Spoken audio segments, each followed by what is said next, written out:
Aujourd'hui, c'est dimanche 11e mois 2021. Dieu me met à cœur ce matin de partager avec vous, comme thème, la bénédiction et la protection de Dieu.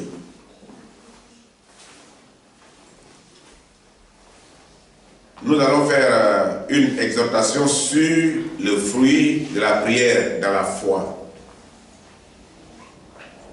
D'où tirons-nous la bénédiction et la protection de Dieu?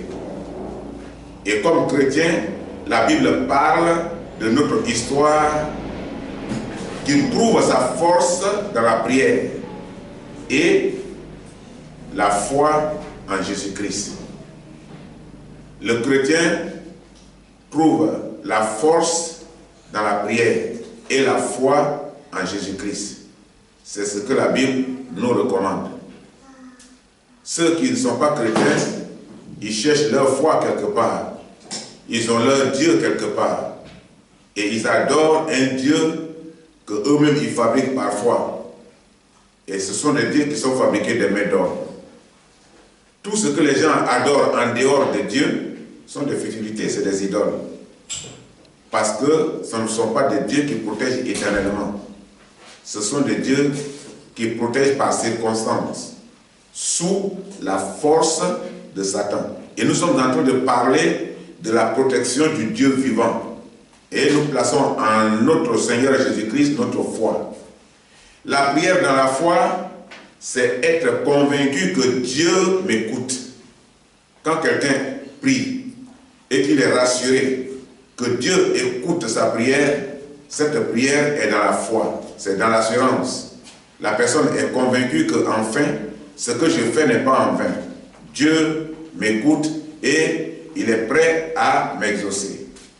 Mais aussi, c'est parler à notre conscience un besoin de vérité et de la certitude absolue. Quand tu pries, il faut avoir une certitude absolue, convaincu que Dieu va t'exaucer et que tu parles effectivement à un Dieu vivant. Si je prie, c'est parce que je sais que Dieu me répondra. Sinon, c'est en vain de prier. Et je dois compter sur lui. Quand tu es convaincu que Dieu te répondra, tu comptes sur Dieu. C'est ce que nous faisons dans la prière. Quand quelqu'un est convaincu que ce Dieu qu'il adore là, c'est le Dieu puissant qui a créé les cieux et la terre, il compte sur ce Dieu-là. Il ne cherche pas un autre Dieu ailleurs qui est fabriqué des mains d'homme. Nous allons consulter la Bible. Nous allons voir dans Matthieu 7, verset 7. Nous allons lire dans Matthieu 7, chapitre 7, verset 7. Dans ce passage, vous avez trouvé, il faut lire en espagnol. Pedid y se os dará, buscad y hallaréis, llamad y se os abrirá. Voilà, ici la version française, demandez et l'on vous donnera, cherchez et vous trouverez, frappez et l'on vous ouvrira. Il n'y a pas de différence entre ce qu'elle a lu en espagnol et ce que j'ai lu en français. Ce sont des langues qui changent. Mais Dieu parle dans toutes les langues. Dieu parle dans ta langue maternelle, pourvu que, par cette langue, tu puisses transmettre quelque chose à quelqu'un. Et de la même manière, tu transmets aussi la parole à d'autres. Ici, la Bible dit qu'il faut frapper, il faut d'abord demander. Et après, en deuxième position, quand tu demandes, d'abord tu cherches et tu trouveras. Demandez et l'on vous donnera. Cherchez et vous trouverez. Et maintenant, quand on trouve, on frappe. On a la parole, on a la Bible, on a trouvé la vie, le chemin de la vie. Mais est-ce que, en réalité, nous nous consacrons de ça? Souvent non. Demandez et l'on vous donnera. Le chrétien peut appliquer et réussir cela à la seule possibilité de mener une vie fondée sur la foi et la prière. Sinon, c'est en vain. une vie fondée sur la foi et la prière et l'obéissance à la parole de Dieu. Parce que tu ne peux pas avoir la foi sans l'obéissance. Et tu ne peux pas aussi obéir sans la foi. Parce que c'est la parole qui te dit que Dieu existe. C'est la parole qui te donne des témoignages des gens qui ont vécu dans les temps primitifs et qui ont travaillé pour la prospérité des églises primitives. Et ceux-là, grâce à eux, à leur message, à leur souffrance, à leur parcours, à leur histoire, nous arrivons aujourd'hui à nous situer dans le travail qu'a fait Christ avec ses disciples. Dans notre passage d'aujourd'hui, nous allons prendre Daniel. Daniel comme témoin aux personnes soulagées grâce à la prière dans la foi. Et tout à l'heure, nous allons lire dans Daniel 6. Grâce à la prière dans la foi. Et Daniel il craignait Dieu. Daniel ne craignait pas les hommes. Il n'avait pas peur des hommes. Mais il avait plutôt la crainte de Dieu. Dieu qui avait le pouvoir de délivrer. C'est en ce Dieu-là que Daniel a placé sa foi. C'est ce Dieu-là que Daniel craignait. Daniel 6, versets 9 à 10. Dans Daniel 6, verset 9 à 10, le verset 9 nous dit quoi? Là-dessus, le roi Darius écrivit le décret de la défense. Aujourd'hui, c'est ce que nos présidents utilisent. Pour condamner quelqu'un, ils prennent le décret. Il y a des présidents qui sont toujours prêts à prendre le décret, à signer un décret, pour condamner celui qu'ils considèrent comme ennemi. Et c'est ce qui va se passer dans le cas de Daniel. Donc, le roi Darius écrivit un décret et la défense. Lorsque Daniel sut que le décret était, ça c'est le verset 10, que le décret était écrit, il se retira dans sa maison où les fenêtres de la chambre supérieure étaient ouvertes dans la direction de Jérusalem. Et 3 fois le jour, il se mettait à genoux, il priait et il louait son Dieu comme il le faisait auparavant. Daniel est face à un danger. Maintenant, face à ce danger, que faut-il faire? Je suis certain, quand un problème pareil arrive, on s'en va s'agenouiller devant le roi, pardon, je retire ma parole. Je ne serai plus vraiment dans cette posture. Et on s'incline devant le roi et on demande pardon. Ou alors, on fait ce que le roi demande. On adore des idoles plutôt que d'adorer son Dieu. Et on ne croit plus et on perd notre foi face à une situation.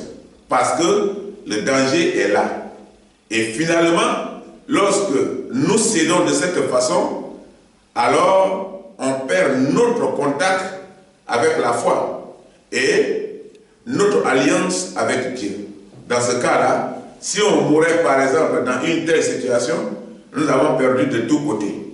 On a perdu Dieu, mais finalement nous ne sommes pas épargnés du danger pour lequel on voudrait abandonner Dieu. Et le perdant, c'est bien nous. Alors, ici, voilà ce qui s'est passé donc dans la situation de Daniel. Et le verset suivant, nous avons lu le 9 et le 10. Maintenant, par rapport au 9 et le 10, qu'est-ce qui s'est passé? Il était question de quoi? La Bible nous dit qu'il était question de condamner Daniel. Le décret était écrit. Alors Daniel, sachant déjà ça, se retirait pour prier. Donc le complot contre Daniel par le gouvernement du roi Darius pour le faire mourir. Le décret était par rapport à ça. C'est pour qu'il meure. C'était pour le condamner. Et puisqu'on ne va pas se jeter sur lui pour le condamner, il faut écrire un décret. Nous avons un président actuellement en Côte d'Ivoire, M. Alassane. Chaque jour, c'est des décrets. Il signe un décret condamné à 20 ans de prison. Tous ceux qui sont de l'opposition, chaque jour, il prend un décret. Celui-là, je prends un décret contre lui, il est condamné à 20 ans de prison. Et le juge, lui, il est au-dessus du juge. Et à l'époque du roi Darius, il a signé un décret pour condamner, pour faire mourir Daniel. Et le roi écrivit le décret de la défense pour intimider tous ceux qui se réclament de Dieu, Dieu vivant, et refusent de l'adorer, lui, roi, comme le chef suprême de la nature. Il a dit, c'est moi qui commande. Et comme c'est moi qui commande, c'est moi qui donne l'ordre. Celui qui ne m'adore pas, il est condamné. Celui qui ne m'adore pas, et on va le tuer, on va le faire mourir. Et Daniel était dans une telle situation. Daniel savait que le roi avait le pouvoir. Le roi avait les armes. Le roi avait une autorité forte. Le roi pouvait faire de lui tout ce qu'il voudrait. Mais Daniel savait aussi qu'après le roi viendra la mort. Il pouvait mourir avec tout ce qu'il va mettre au service du roi. Le roi aussi est mortel. Daniel savait que perdre Dieu au profit d'un homme était un échec. Daniel devait choisir. Et le choix était difficile à faire. Pour nous aujourd'hui, de nos jours, confrontés à une situation pareille, on aurait cédé pour dire, bon, mais je préfère aller vers le roi que de mourir. Mais et si tu mourais maintenant dans 5 jours, si tu mourais dans 10 jours, si tu mourais sous une bombe, si tu étais condamné, si les militaires venaient t'assassiner, tu aurais tout perdu. Daniel a étudié tout ça et il a décidé de servir son Dieu. Malgré donc l'influence du roi, la Bible dit que Daniel se retira dans sa maison, se mettait à genoux. Voilà ce que nous devions faire. À chaque fois que celui qui croit en Dieu, qui croit en Christ, est confronté à un problème, il est devant une situation, il doit se retourner chez lui, se mettre à genoux dans sa maison, dans sa chambre, et fixer la croix de Dieu. Nous avons une part de croix à prendre dans la vie. Jésus l'a dit. Il a dit à ses disciples, si moi on me persécute, vous serez persécutés. Donc aujourd'hui, de nos jours, celui qui croit en Christ, c'est sûr qu'il sera persécuté. Parce que son opposant sera Satan. Et l'homme à qui lui aussi il est opposé, c'est bien Satan. Donc, si le maître est persécuté, le disciple sera persécuté. Donc Daniel priait. Il priait et il louait son Dieu. Souvent dans les circonstances, il faut louer Dieu. La Bible dit que Daniel louait son Dieu. Souvent on est pris de peur et on a peur de louer. On n'est plus concentré. On a peur même de parler de Dieu. De peur qu'on nous assassine. De peur qu'on nous persécute. De peur qu'on nous emprisonne. La Bible dit que Daniel louait son Dieu comme il le faisait auparavant. Daniel savait qu'un danger était là. Et sa fenêtre était ouverte en direction de Jérusalem. Il priait comme il le faisait auparavant. Mais pourquoi alors nous sommes souvent paniqués de peur lorsque nous sommes face à une épreuve? Daniel était face à une épreuve sérieuse, où alors sa vie était menacée, où il savait que le décret que le roi a signé, ce décret pouvait le condamner à mort. Il s'attendait déjà à ça. La prière faite dans la foi pour établir la confiance entre Dieu et le chrétien doit être une action de tous les jours et non pas par circonstance quand le danger est à notre porte. Souvent, c'est quand le danger est à notre porte qu'il n'y a pas de solution. Que nous savons que celui qui est notre adversaire ne va plus nous faire cadeau et que nous n'avons plus d'autres issues. C'est en ce moment-là qu'on s'incline et on prie. La Bible dit que Daniel priait habituellement chaque jour. Et c'est à ce Dieu-là qu'il s'adressait. Il n'a pas attendu que le danger soit d'abord à sa porte. Donc voilà la fidélité de Daniel. Et c'est cette fidélité-là que Dieu recommande aux chrétiens. La fidélité dans sa parole, dans les actions.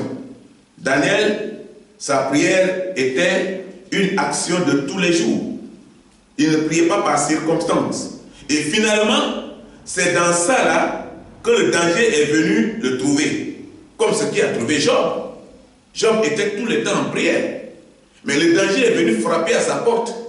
Et Job est tombé dans ce coup malheureux. Mais son âme était sous protection du Seigneur. Jusqu'à ce que Dieu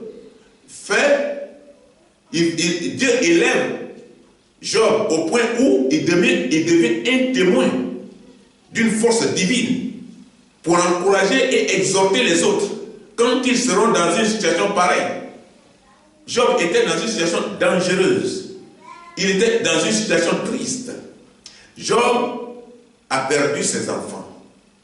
L'honneur et la richesse la plus importante sur la terre, la richesse que l'homme a, c'est la santé. Job l'a aussi perdu. Quelqu'un qui a perdu sa famille, 12 enfants, le même jour. Quelqu'un qui a perdu sa maison. Quelqu'un qui a perdu ses bétails. Quelqu'un qui a perdu sa santé. Qu'est-ce qui lui reste? Il ne lui reste rien. Et Job a perdu tout ça. Quand on a une famille, après la mort des parents, les enfants continuent de faire exister la famille. Et par eux, la famille fait la continuité. Et dans le cas de Job, tous étaient morts. Donc Job aussi a traversé les moments difficiles. C'est après que Dieu ne l'a pas oublié. Il s'est souvenu de lui. Et il a encore renforcé de nouveau cette famille puissante. Dans le cas de Daniel, il était dans les mêmes circonstances. Il priait toujours. Daniel en danger. Dieu est présent. Daniel en danger et Dieu est présent. Voilà ce qu'il devait arriver dans notre cas, dans notre vie. Quand nous sommes en danger, nous devons nous rendre compte automatiquement qu'à côté de ce danger, Dieu est présent. C'est à ça que Daniel a pensé. Daniel 6, verset 19 à 22. Daniel chapitre 6, verset 19 à 22. Le roi se leva au point du jour avec l'aurore et il alla précipitamment à la fosse au lion, là où Daniel a été jeté. Ensuite, en s'approchant de la fosse, il appela Daniel d'une voix triste, parce qu'il pensait déjà à la mort de Daniel.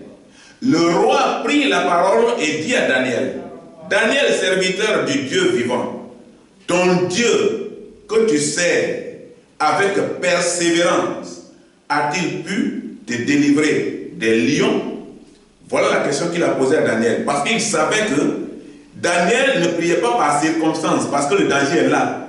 C'était de ses habitudes de prier ce Dieu, ce qui est recommandé quand on devient disciple. On continue. Et Daniel dit au roi: Roi, vis éternellement. Mon Dieu a envoyé son ange et fermé la gueule des lions, qui ne m'ont fait aucun mal, parce que j'ai été trouvé innocent devant lui et devant toi non plus. Ô roi, je n'ai rien fait de mauvais. Ici, il y a une parole dans ce verset qui est profonde. Je suis innocent. J'ai été trouvé innocent devant Dieu. Mais est-ce que nous sommes souvent innocents dans les circonstances où nous sommes accusés? est-ce qu'on peut nous trouver innocents? C'est l'innocence de Daniel qui l'a sauvé. Il priait chaque jour et le roi même savait. Il a dit, ton Dieu que tu sers avec persévérance.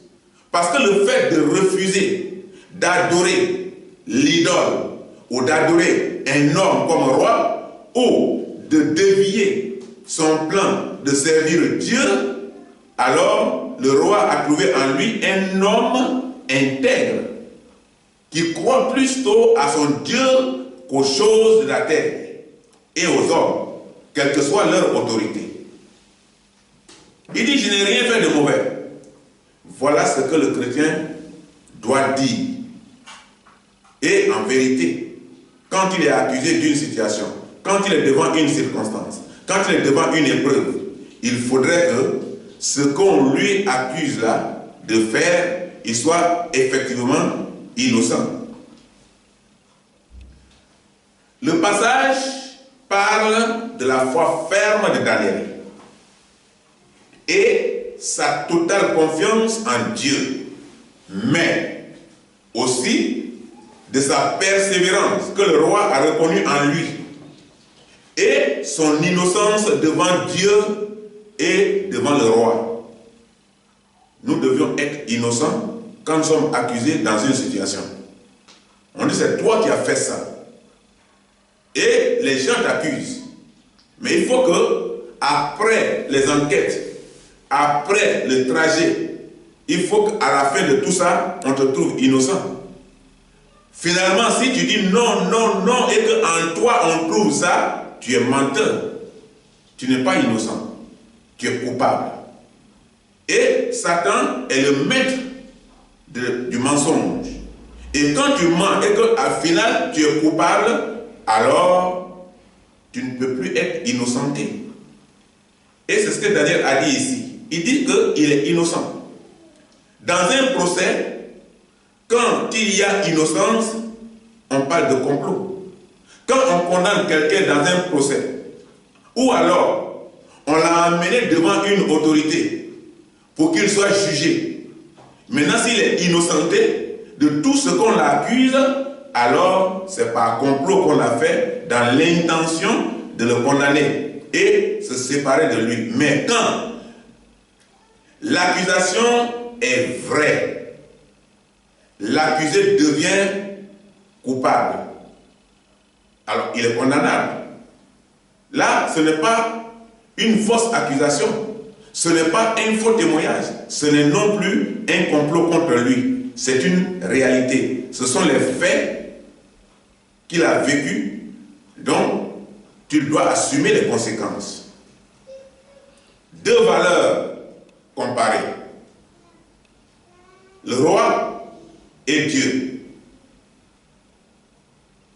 Le roi a le pouvoir d'appliquer la loi et la défense contre Daniel, parce que c'est lui le roi, pour le conduire dans la fosse au lion et pour le faire mourir. Lorsque le décret a été signé, les gens ont arrêté Daniel. Le roi a ce pouvoir et il a usé de son pouvoir pour ordonner aux gens, aux ennemis de Daniel, pour le conduire à la fosse de lion. Et c'est ce qui a été fait. Et Daniel a été jeté avec les lions affamés. Ils n'ont rien donné aux lions pour qu'ils aient faim. Pour qu'à la descente de Daniel, là-bas, il soit déchiré. Et Daniel, on l'a jeté au lion pour le faire mourir. C'est une mort humaine qui ne s'applique pas à notre âme et à notre salut.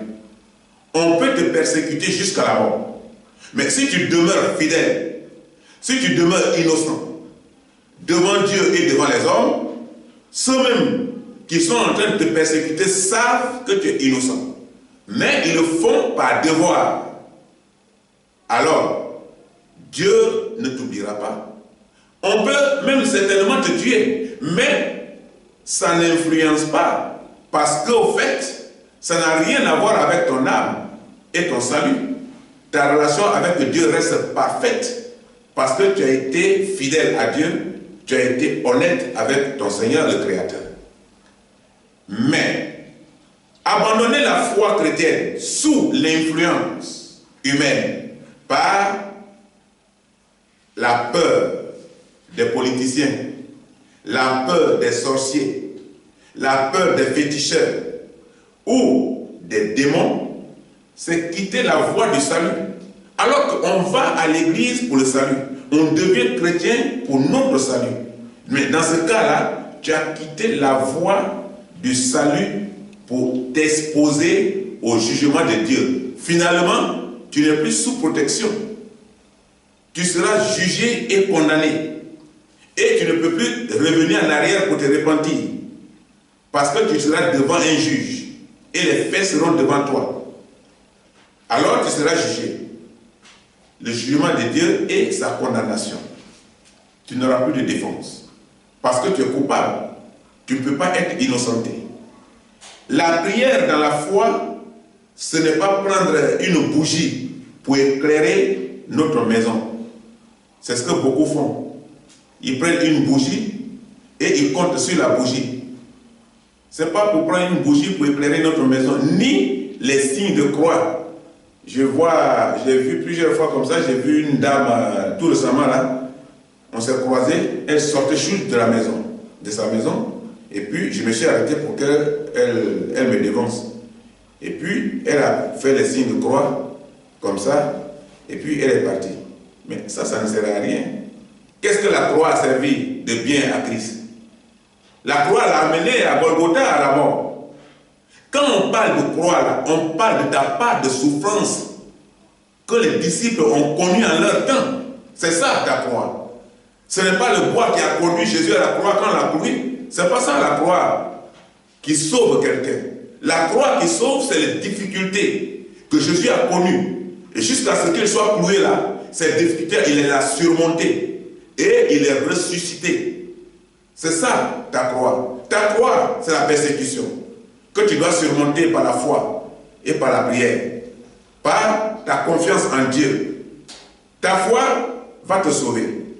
Ta croix, c'est demeurer fidèle. Job a pris sa croix quand les difficultés étaient là. Et Daniel vient de prendre sa croix quand les difficultés étaient là.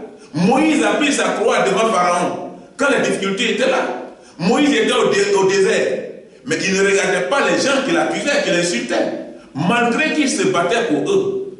Mais il prenait sa croix, il allait devant Dieu, c'est Dieu qui l'intéressait. C'est ce qui s'est passé ici, dans le cas de Daniel. Donc, il ne faut pas penser que c'est la bougie ou les signes de croix qui vont faire quelque chose pour toi, ni les récitations, c'est-à-dire répéter les mêmes choses dans chaque problème qui s'impose à nous. On répète. Il y a un exemple dans la Bible qui devient une prière quotidienne pour certains chrétiens. Et qu'à part ça, il n'y a pas d'autre. Mais il y a certaines religions aussi, il faut répéter les mêmes choses 5 fois par jour. Même les mêmes choses. Mais tu es devant une situation. Il te manque une chemise. Il te manque une chaussure. Il te manque de l'argent pour faire ton voyage. Il te manque quelque chose d'important. Et puis, tu t'en vas demander à quelqu'un et tu es en train de parler de ta santé. Mais qu'est-ce que ta santé a à voir avec ton besoin? Tu lui dis, ah, j'ai besoin d'argent. C'est ce que nous devons faire à Dieu. Ce n'est pas question de répéter les mêmes choses. Ce n'est pas question de réciter les versets ou les phrases qui vont nous conduire à Dieu. C'est poser notre problème, ce que notre cœur pense, les difficultés que nous avons, ce que nous sommes en train de traverser, le secours que nous voulons que Dieu nous apporte, les choses qui s'imposent à nous. C'est ça, notre sujet de prière. Ce n'est pas non plus pour compter sur la foi des frères, les frères de l'Église, ou même de quelqu'un de notre famille. La foi doit être personnelle. La vie chrétienne doit être personnelle. Le salut est personnel. Et le salaire du péché est personnel. Daniel était seul face à un gouvernement. Mais en réalité, il était avec les anges de Dieu. Parce que la preuve en est que lui-même, il a témoigné. Il dit, lorsqu'on m'a jeté dans la fosse des lions, l'ange de Dieu est venu, il a fermé la gueule des lions. Ils ne m'ont rien fait de mal. Ça veut dire que nous sommes assistés par les anges de Dieu. Mais lorsque nous sommes fidèles, lorsque nous sommes innocents, des accusations qu'on peut nous apporter. Donc notre foi ne doit pas se reposer sur la vie de quelqu'un. Notre prière doit être une prière qui nous concerne. Et notre vie de prière doit être en accord avec notre foi et avec Dieu. Lorsque tu pries ton Dieu, tu dois être dans la conviction et continuer d'insister auprès de ton Dieu avec une ferme assurance. Anne a prié pendant des années. Anne n'a pas arrêté. Les gens se moquaient d'elle. Parce que la prière, le résultat ne venait pas. Mais elle continuait de prier. Les mois passaient, les années passaient, mais elle demeurait dans la prière jusqu'à ce que Dieu l'exauce. Donc, il faut prier avec une ferme assurance. Daniel, face au roi, c'était plus fort que lui. C'était plus fort que Daniel. On parle d'un roi dans un pays. Comme aujourd'hui, on peut parler d'un chef de l'État dans une nation. Alors, c'était des choses fortes. Et c'était plus fort que Daniel.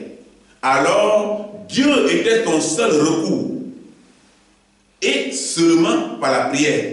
Mais c'est ce que la Bible recommande aux chrétiens. C'est ce que la Bible nous recommande.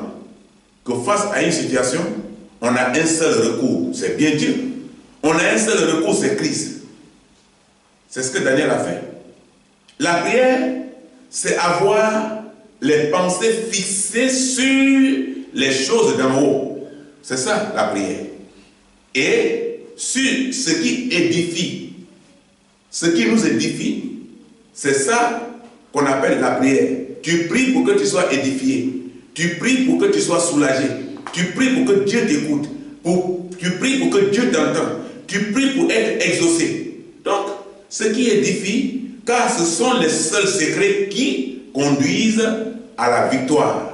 Sans ça, tu ne peux pas arriver à la victoire. Si tu n'es pas fidèle, si tu n'es pas honnête, si tu n'es pas innocent, tu n'arriveras pas à la victoire. Ce sont les seuls secrets qui conduisent à la victoire. C'était devant le roi. Devant le roi et toute la nation que Daniel doit passer un examen de la foi. On parle des lions. On parle des lions. Un lion, non, des lions. Et on les a laissés affamés pour qu'ils aient faim, pour dévorer cet homme. Et on le prend et on le jette là-bas et on est rassuré que tout est terminé. Mais qu'est-ce que nous faisons à notre tour face aux obstacles? Quand nous sommes face aux obstacles, qu'est-ce que nous faisons? Souvent, on tremble. On oublie même que devant les obstacles, on prie. Et on commence déjà à chercher des solutions humaines. On commence à penser humainement. Comment résoudre ça? Daniel n'a pas pensé humainement. Daniel s'est retourné dans sa maison. Il a ouvert les fenêtres en direction de Jérusalem. Il a commencé à prier. Toi, ouvre tes fenêtres en direction de Dieu. Rentre chez toi, face aux obstacles. Ouvre tes fenêtres en direction du ciel, en direction du royaume des cieux. Et prie ton Dieu. Il va t'écouter. Seulement, il faut être innocent. Il faut être fidèle. Il faut avoir une alliance parfaite avec Dieu. C'est ce que Daniel a fait. Et Daniel doit passer un examen de la foi. La foi face aux épreuves. C'est ça que nous allons voir dans le cas de Daniel. On l'a jeté aux forces de lion. Mais Daniel cherche Dieu et lui parle sans la peur. Parce que quand tu es innocent, quand tu es parfait avec Dieu dans ce que tu fais, quand tu n'es pas toi-même en train de te tromper dans les mensonges, tu parles avec Dieu. Daniel parlait à Dieu. Il savait que le danger était là. Il sait qu'un gouvernement est contre lui. Il sait que le roi a des militaires. Il sait que le roi a une autorité forte et suprême. Il sait que le roi a le pouvoir. Et c'est pourquoi il a signé un décret. Et ce décret a permis à ses serviteurs de le jeter aux forces des lions. Daniel, il parlait à son Dieu. Et sans la crainte des hommes. Il n'avait pas peur des hommes. Peut-on parler de discipline et de soumission de Daniel ici? Oui. Il y a une question de discipline. Le chrétien doit être discipliné. Parce que quand on parle de disciple, c'est quelqu'un qui est discipliné. C'est quelqu'un qui travaille en accord avec la discipline spirituelle. Quand un des disciples de Jésus est sorti de la discipline, il est devenu criminel. Judas. Au début, il était discipliné. Et il était là avec Christ, avec le maître. Il prenait les enseignements du maître. Mais d'un coup, lorsqu'il a eu l'amour de s'enrichir et qu'il pense que c'est le sang de son maître qui peut le rendre riche, il a livré maître. Mais qu'est-ce qu'on lui a donné? On lui a donné que des centimes. Il a dit, mais dans tout ce que j'ai fait là, on dit oui. Il dit, ah, mais ça ne vaut rien. Non, retournez votre argent. On dit, non, on ne prend plus ça, c'est l'argent du sang. On ne peut plus le remettre dans la caisse. Il a perdu et la discipline, et son salut, et son âme en danger. Il sera jugé et condamné. Non seulement il a vendu son maître, non seulement par lui, le maître a été assassiné, mais il ne s'est pas repenti, il s'est pendu. Double péché. Souvent on dit, je vais le pendre. Mais est-ce que c'est toi qui t'es donné la vie et puis tu vas te pendre? Quand quelqu'un est dans les problèmes, quand il n'a plus de solution, il dit, je vais me pendre. Je vais prendre des comprimés, je dis, moi, je vais me tuer. Mais pourtant, c'est pas lui qui va donner la vie là à ta mère. Maman, je suis fatigué. Prends ta vie là. C'est ça, c'est toi qui as souffert avec moi. C'est toi qui m'as gardé dans ton sein. C'est toi, juste quand tu m'as nourri, tu m'as lavé, tu as tout fait, je suis devenu comme ça. Je suis fatigué avec la vie. Et ta maman va dire à Dieu, ah, l'enfant que tu m'as donné là, moi aussi, il dit, il est fatigué. Donc moi aussi, je suis fatigué avec lui. Et tout ça, le processus est long. Quand je devais prendre la nationalité, je suis allé à l'ambassade. On m'a dit, mais depuis longtemps, là, tu n'as pas de nationalité? J'ai dit non. On dit pourquoi? J'ai dit, je ne vais pas avoir double nationalité, des problèmes, parce que quand je vais rentrer chez moi un jour, le consul me dit, arrête, attends. Pour que dans ton pays, en Côte d'Ivoire, on t'exclut de la liste du registre des Ivoiriens, c'est pas ce papier-là. Toi-même, là, il faut prendre un bic, tu écris une lettre, tu envoies la lettre là, tu déposes, et l'ambassade enchemine ça au ministère des Affaires intérieures, et les ministres doivent siéger pour décider si oui, on doit te rallier ou non. On doit te radier ou non. Et les gens en ce temps-là pour toi, tu penses que toi, les gens en ce temps-là, les ministres vont aller siéger pour toi, écoute, va prendre ta nationalité, c'est un papier que tu as pour voyager en Europe. Il dit, ah, c'est long comme ça. Il dit, il ne faut pas t'intéresser. Tu rentres dans ton pays, tu as ton passeport. Dans ton village, on sait que tu es né ici, ton papa est ici. C'est là que tu as grandi, tout le monde te connaît. Tu es différent de quelqu'un qui est venu dans un pays d'adoption. Ici, en Espagne, tu es dans un pays d'adoption. Tu n'as pas de village ici. Les gens savent ici, ils te connaissent comme étranger, mais dans ton village, on ne te connaît pas comme étranger. Voilà, c'est comme ça que j'ai eu le courage et j'ai pris la nationalité. Ça me permet d'aller aux États-Unis, ça me permet d'aller au Canada, ça me permet de voyager où je veux. Ce sont les papiers simples. Et ici, là, la Bible dit que nous devions avoir l'attitude de Daniel, avoir la nationalité du ciel. C'est ce qui nous couvre. Et ici, Daniel était là confronté à ça. Mais Daniel parle à Dieu. Nous devons aussi parler à notre Dieu. Daniel il était face à un gouvernement. Un gouvernement de complot qui a comploté contre lui pour le faire mourir. Parce que, grâce à l'Esprit de Dieu, il pouvait comprendre déjà le plan de Satan pour l'éloigner de son Créateur. C'est ça qui nous arrive souvent. Le plan de Dieu, quand déjà les choses commencent à rentrer dans ta vie, prie et détourne-toi de ces choses parce que tu as l'esprit de discernement en toi qui te permet de comprendre que Satan est en train de faire un travail important pour te détourner de ton Créateur. Quand nous devenons chrétiens, c'est devant les épreuves que notre foi sera testée et éprouvée. Parce que nous faisons comme Daniel. Daniel, sa foi a été testée et éprouvée. C'est devant une nation qu'il a été jeté dans la force des lions. Et il savait qu'il va, mais il va revenir. Parce que sa foi l'a rassuré. Est-ce que notre foi nous rassure devant une situation quelconque? Voilà ce qui est arrivé à Daniel. Il savait. Et il pouvait comprendre déjà ça, que Satan, pour l'éloigner de son Créateur, a créé un problème. Mais ça ne l'a pas perturbé. Il a continué de prier. Et Dieu l'a exaucé.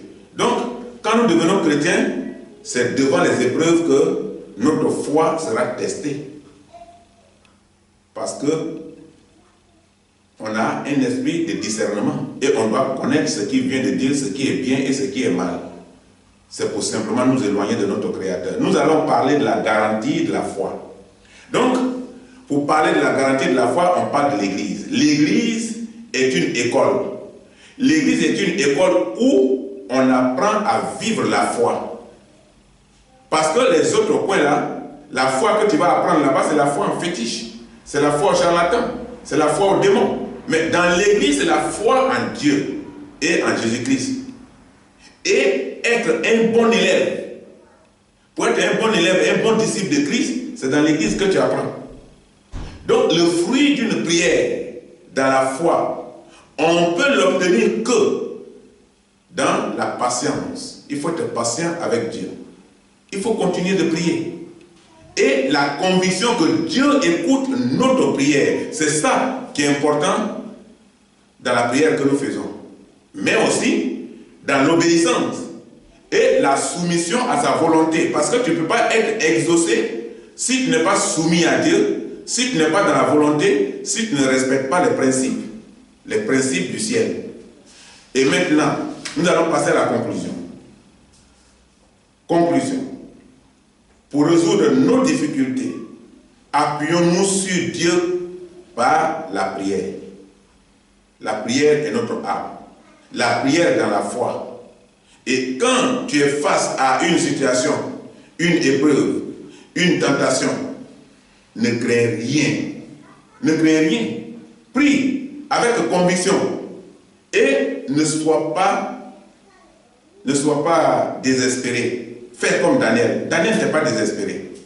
Et pour finir, la force de notre prière se trouve dans la foi, l'obéissance. Et notre consolateur, c'est Jésus-Christ, notre Rédempteur. C'est lui qui a la solution à tes problèmes. Attendons sa réponse. Dans chaque chose, attendons sa réponse. Que Dieu nous bénisse.